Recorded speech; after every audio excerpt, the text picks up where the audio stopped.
안녕하세요. 20년간 35,000건 이상의 여성질환을 진료하고 있는 김우성 대표원장입니다. 오늘은 수면장애 증상이 있을 때 꿀잠을 잘 수 있는 방법에 대해서 얘기를 해보려고 하는데요. 우선 수면장애는 크게 두 가지가 있죠.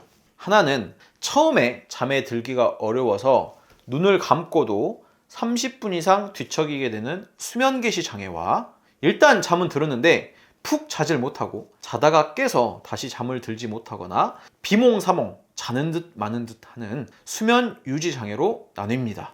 둘 중에 한 가지만 겪는 분도 계시고요. 두 가지 다 겪는 분들도 있어요. 어느 쪽이 되었던 괴롭고 힘든 것은 마찬가지인데요. 심각한 수면장애 증상은 전문 의료인의 도움을 받아야겠지만 가벼운 증상은 약간의 노력으로 개선할 수 있는 경우도 많습니다. 그 방법에 대해서 말씀드리고자 하는데요. 첫 번째는 커피 줄이기입니다. 의외로 많은 분들이 밤에 잠이 오지 않는 이유가 오후에 마신 커피 때문이라는 사실을 모르는 경우가 많은데요. 커피에 함유된 카페인의 각성작용은 개인마다 차이가 있긴 하지만 10시간에서 12시간까지 유지될 수 있습니다. 즉, 정오를 넘어서 마시면 최소 12시까지는 잠들기가 힘들어질 수 있다는 거죠. 만일 오후 식곤증을 이겨내기 위해서 오후 한 2시, 3시쯤에 마셨다면 새벽 2, 3시까지도 잠들기가 어려워질 수 있어요. 제가 잠이 안 와서 힘들다는 환자분들께 커피를 줄이거나 끊으라고 말씀을 드릴 때 자주 듣는 반응이 있는데요. 제가 커피를 마신 게 몇 년째인데요. 예전에 마시고도 잘 잤어요. 커피하고는 상관없을걸요? 라고 말씀하시는데요. 그런데 제 말 듣고 며칠이라도 커피를 끊은 후에 다시 이렇게 말씀하세요. 정말 커피를 끊었더니 잠이 훨씬 잘 와요.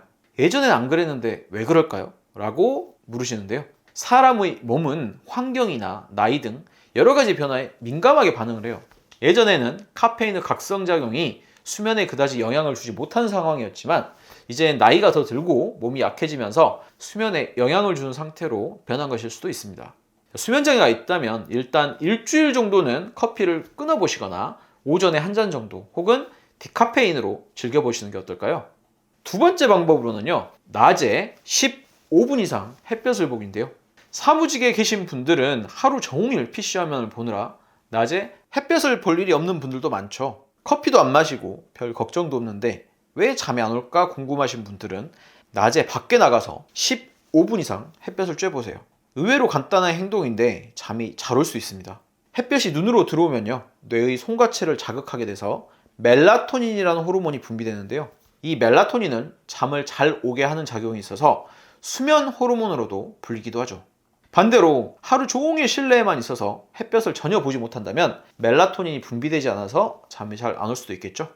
자, 그리고 세 번째로는요, 잠들기 전에 식사 습관인데요. 정말 중요한 요소 중 하나라서 다음과 같은 사항을 지켜주는 것이 좋습니다. 자, 잠들기 서너 시간 전에 저녁 식사를 하되 과식하지 않아야 하고요. 이후에는 물만 좀 마시고 다른 칼로리가 있는 음료나 음식은 일절 먹지 않는 것이고요. 가능하면 매일 같은 시간에 저녁을 먹는 겁니다. 그 이유를 말씀드리자면요.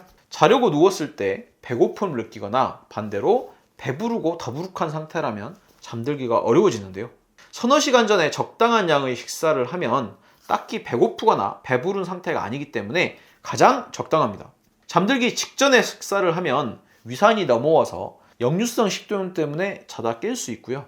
그리고 좋은 수면의 질을 유지하기 위해서는 피 속에 있는 인슐린 농도를 적절히 유지해야 하는데요. 너무 일찍 식사를 하고 잠에 들어도 수면 중 혈당이 떨어지면 자다가 깨서 허기짐 때문에 다시 잠이 안 들기도 합니다.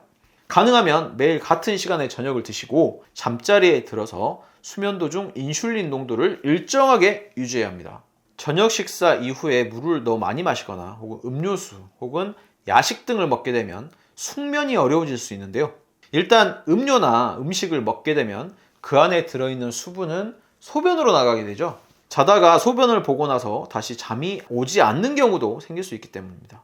또한 야식으로 치킨 등의 단백질을 먹게 되면 악몽을 자주 꾸게 돼서 수면의 질이 떨어진다는 연구 결과가 있는데요. 이는 간에서 단백질을 분해하는 과정에서 뇌와 주고받는 신호에 변화가 생기기 때문인 것으로 추정되고 있습니다. 자, 그리고 네 번째로는요, 자기 2시간 전부터 블루라이트를 차단하는 건데요. 요즘은 대부분 잠들기 전에 핸드폰으로 글을 읽거나 TV를 보고 하시죠. TV나 핸드폰에서 나오는 청색광인 블루라이트는 뇌에서 분비되는 수면 호르몬인 멜라토닌의 분배를 억제해서 잠들기 어렵게 만듭니다. 전문가들은 잠들기 최소 2시간 전부터 블루라이트를 차단하기 위해서 가능하면 TV나 핸드폰을 보지 말 것을 권유하는데요. 꼭 사용을 해야 한다면 블루라이트 차단 안경을 사용하시는 방법도 있습니다. 참고로 블루라이트 차단 앱 등은 큰 효과는 없다고 합니다. 마지막으로 5번째, 악몽이 문제라면 영지차를 드시면 좋은데요. 야식을 하는 것도 아닌데 어떤 심리적인 불안감, 트라우마 등의 영향으로 악몽을 자주 꿔서 수면의 질이 떨어지는 분들이 있는데요. 이분들은 영지버섯차가 도움이 됩니다. 영지는 이름 자체가 신령한 버섯이란 뜻인데요. 자연 상태의 영지버섯은 돌 위에서 자라기도 합니다. 영지는 흙이나 돌 속에 있는 미네랄 등을 흡수할 수 있는데요. 이 미네랄들은 뇌의 혈관장벽인 BBB를 투과해서 뇌에 직접적으로 작용을 해서 뇌의 과도한 흥분을 가라앉히고 수면 중 편히 쉴 수 있도록 만들어주는 효능이 있다는 것으로 알려져 있으니까 참고해 주시기 바랍니다. 자, 그럼 오늘 내용 도움되셨다면 이음여성 한의원 채널 구독과 좋아요, 알림 설정 부탁드립니다. 그리고 더 궁금한 내용 있으신 분들은 영상 하단에 댓글 남겨주세요.